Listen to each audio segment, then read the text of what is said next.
गरुड़ पुराण में 7 बातें याद रखेंगे तो जीवन में कभी नहीं खाएंगे मार। गरुड़ पुराण के अनुसार माता पिता की इज्जत न करने वालों को मिलती है नर्क में जगह। गुणवती पत्नी को भी अकेला छोड़ देने वाले को वेतरणी में डाल दिया जाता है। सच्चे और साफ दिल वाले इंसान पर झूठे आरोप लगाने वालों को भी भुगतना पड़ता है बुरा परिणाम।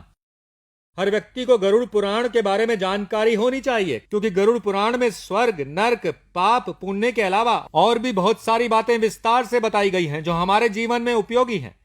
उनमें ज्ञान, विज्ञान, नीति, नियम और धर्म की बातें हैं।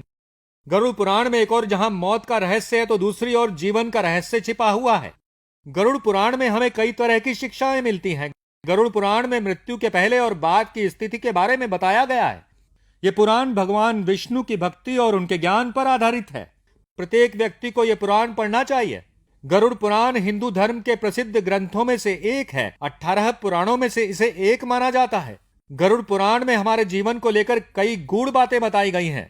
आजकल माँ बाप या गुरु का सम्मान न करना एक आम बात हो गई है। हालांकि गरुड़ पुराण में माता पिता का सम्मान न करने वालों के लिए कठोर सजा बताई गई है। गरुड़ पुराण के अनुसार जो अपने माता पिता का सम्मान नहीं करते उसे नर्क की नदी वैतरणी में डाल दिया जाता है। वैतरणी नदी में पानी की जगह खून होता है जो लावे की तरह उबलता रहता है। ऐसे माँ बाप की इज्जत न करने वालों को इसी वैतरणी नदी के दुख भोगते हुए नर्क तक ले जाया जाता है।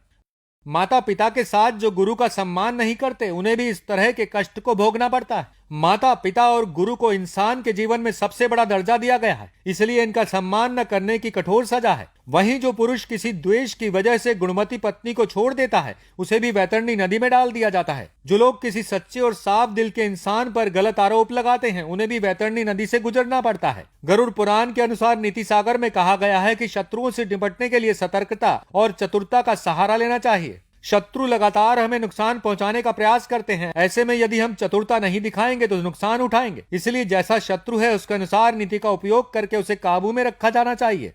जिस घर में ऐसे लोग होते हैं जो गंदे वस्त्र पहनते हैं उस घर में भी कभी लक्ष्मी नहीं आती, जिसके कारण उस घर में सौभाग्य भी चला जाता है और दरिद्रता का निवास हो जाता है। देखा जाता है कि जो लोग धन और सभी सुख सुविधाओं से संपन्न हैं लेकिन फिर भी वो गंदे कपड़े पहनते हैं तो उनका धन धीरे धीरे नष्ट हो जाता है। इसीलिए हमें साफ और सुगंधित कपड़े पहनने चाहिए जिससे हमारे ऊपर महालक्ष्मी की कृपा बनी रहे। अभ्यास के बगैर विद्या नष्ट हो जाती है। यदि ज्ञान व विद्या का समय समय पर अभ्यास नहीं करेंगे तो वह भूल जाएंगे। गरुड़ पुराण के अनुसार माना जाता है कि जो भी हम पढ़ें उसका हमें हमेशा एक बार अभ्यास अवश्य करना चाहिए, जिससे कि वो ज्ञान हमारे मस्तिष्क में अच्छे से जम जाए। हमें हमेशा आधी से ज्यादा बीमारी इस वजह से होती है कि हम असंतुलित खान पान लेते हैं, जिसके कारण हमारा पाचन तंत्र ठीक से काम नहीं करता है। इसीलिए हमें सदैव सुपाच्य भोजन ग्रहण करना चाहिए। ऐसे भोजन से पाचन तंत्र ठीक से काम करता है और भोजन से पूर्ण ऊर्जा शरीर को प्राप्त होती है। पाचन तंत्र स्वस्थ रहता है और इस वजह से हम रोगों से बचे रहते हैं।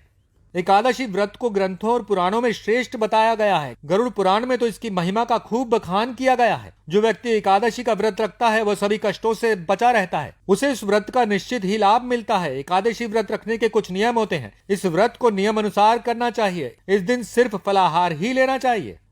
हालांकि तुलसी का महत्व गरुड़ पुराण के अलावा अन्य कई पुराणों में भी बताया गया है। तुलसी को घर में रखने से सभी तरह के रोगों से मुक्ति मिलती है। इसका प्रतिदिन सेवन करने से किसी भी प्रकार से व्यक्ति को कोई रोग नहीं हो सकता। तुलसी को अपने घर में स्थान देने तथा जल देने से अवरुद्ध रास्ते खुल जाते हैं। इन्हें भगवान के प्रसाद में सेवन करने से सारे शारीरिक और मानसिक विकार दूर होते हैं। विष्णु जी की पूजा के पश्चात इनकी पूजा करने से बहुत फल मिलता है। किसी भी देवी देवता या धर्म का अपमान करने वाले को एक दिन जिंदगी में पछताना होता है और वो नरक में जाता है। गरुड़ पुराण के अनुसार ऐसे लोगों के बारे में बहुत कुछ लिखा हुआ है। गरुड़ पुराण पवित्र स्थानों पर गंदे काम करने वाले, अच्छे लोगों को धोखा देने वाले, किसी के एहसान के बदले उन्हें गाली देने वाले और उनका दुरुपयोग करने वाले, धर्म, वेद, पुराण और शास्त्रों के अस्तित्व पर सवाल उठाने वालों को नरक से कोई नहीं बचा सकता।